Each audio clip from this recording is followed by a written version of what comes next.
Good morning, self-readers. Day 3 of the CrossFit workouts. Lindsay's laughing at me. And again, we find ourselves here at, you know it, Dave's. Okay, so yesterday we got after Annie, little shorter in duration, nice little body weight movement with that sit-up and double under. How many people struggle with those double unders? Pretty spicy.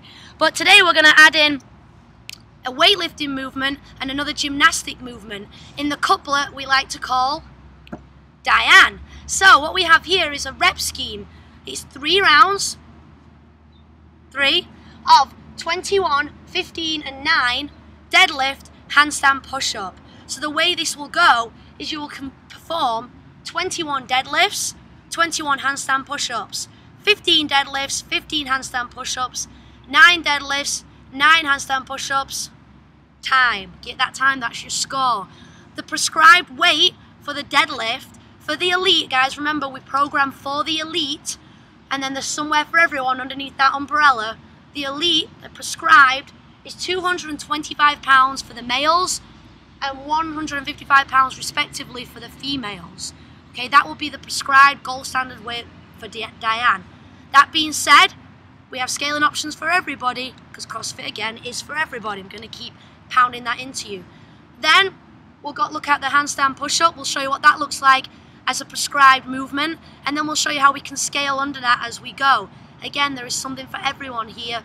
Your 5-year-old son can do it, the professional athlete can do it, and your grandmother can do it, okay? Because she is going to press at times in her life.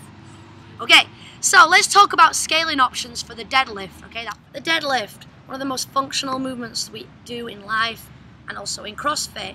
Basically bending over and picking an object up from the ground and standing up with it. We do that all day long. It could be dog food, your children, anything, a heavy box. And we're going to have to do this for the rest of our lives, so why not get proficient in it and move some weight? Okay, so let's talk about the deadlift. Again, guys, all you're doing is picking it up, standing up with it, and then putting it back down in a safe manner. The thing you need to know about the deadlift and any movement involving an implement is you want to try and keep it in a straight line. So to do that, we have to make sure the body moves around the bar. It accommodates the bar. We don't move the bar away from the body. Alright? So let me show you what the deadlift looks like. Here's one from the front. Scooching back.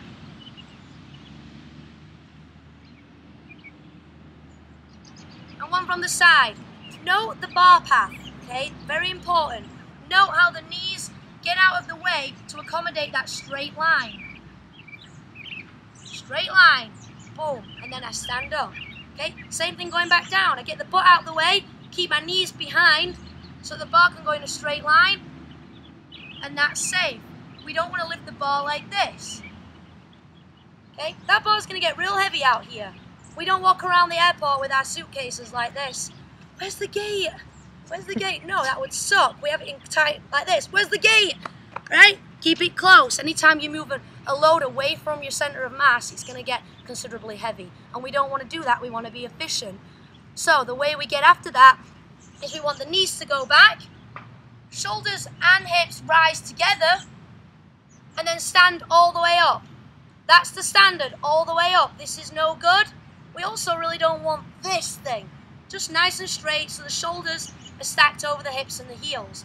Going back down, the weight must come to the floor.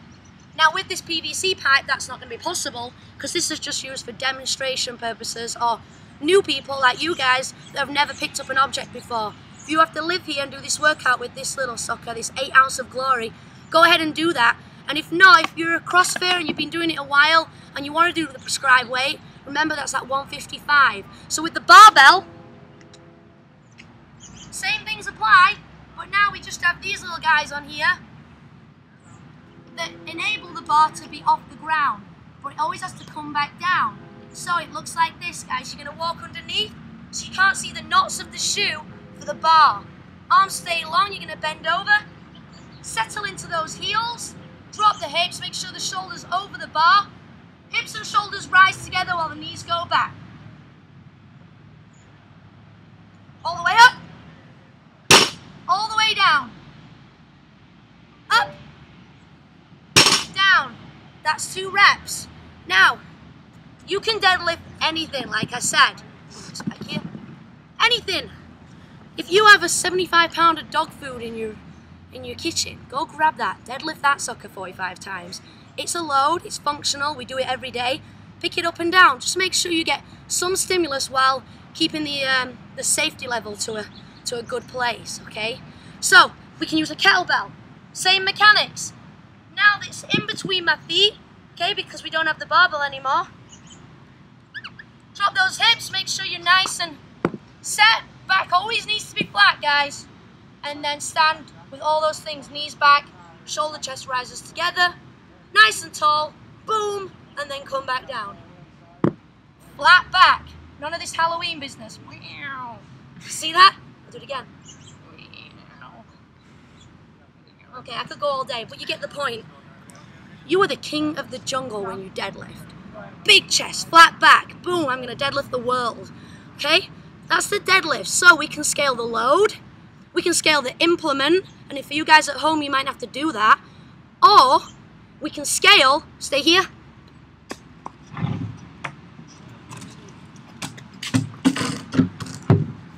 How functional is this board?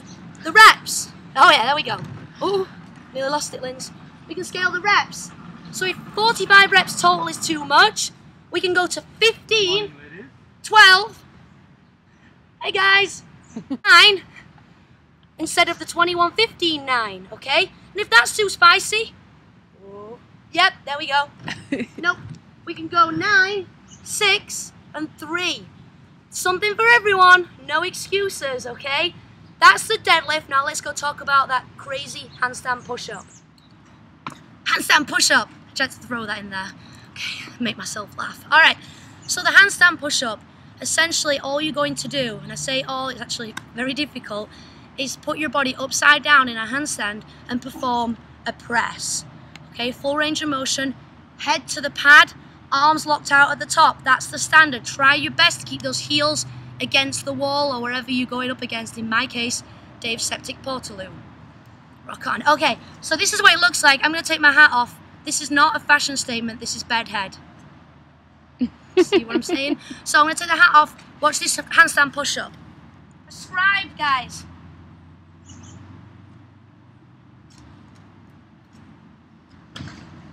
Feet together, toes pointed. All the way down. And up. The kip is allowed. Lock those elbows. And then safely come back down. Now, I would prefer that nobody watching this does that for the first time. And if you are going to do it, make sure you're at a CrossFit gym under the supervision of a level 1 certified CrossFit trainer. Okay? So let's talk about how we scale that for the everyday person that's looking at this for the first time. Scaling options for the handstand push-up. We can go to the box. I'm going to get my feet on the box and pike up so my bum's in the air stacked over the shoulders.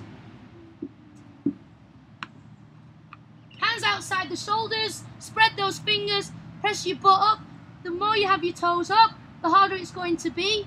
The further you have them back, the easier it will be. Tuck that head, come all the way down, and lock your elbows at the top. All the way down, lock your elbows at the top. If that's too difficult, guys, drop your knees down.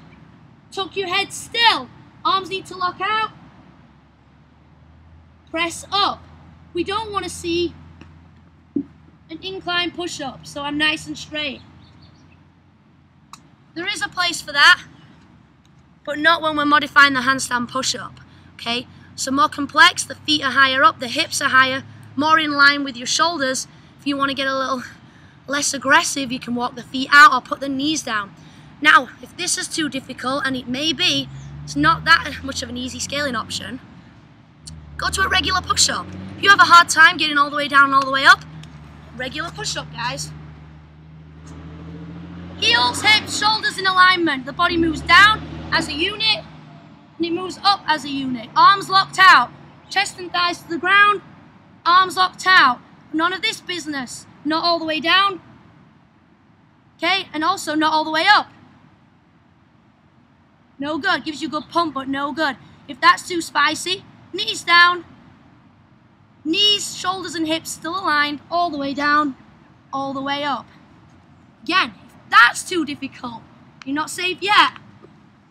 You can go to the box. Hands outside the shoulders again. Body aligned. Same stuff. All the way down. All the way up. Arms locked out. Are you getting sick of me saying that yet? And that's too spicy. Where do we go, Linz? Dave's Portaloo. Dave's Portaloo. Arms outside. We can do a wall press. All the way down and up. See, guys? CrossFit is for everybody. There is something for everybody. There's really no excuses not to do this stuff. And as a byproduct, you get fit, you might look a little sexy, and you're going to be moving yourself under your own power for the rest of your life. So recap, Diane, 21, 15, 9. Deadlift.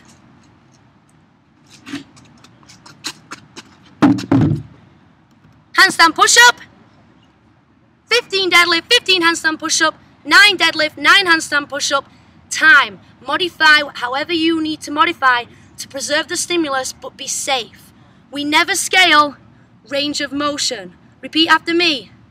We never scale range of motion. Okay, guys, I'll be on Facebook all day long. Please post comments, questions, concerns, queries, anything. I'll be there for you guys. Good luck. Post those scores.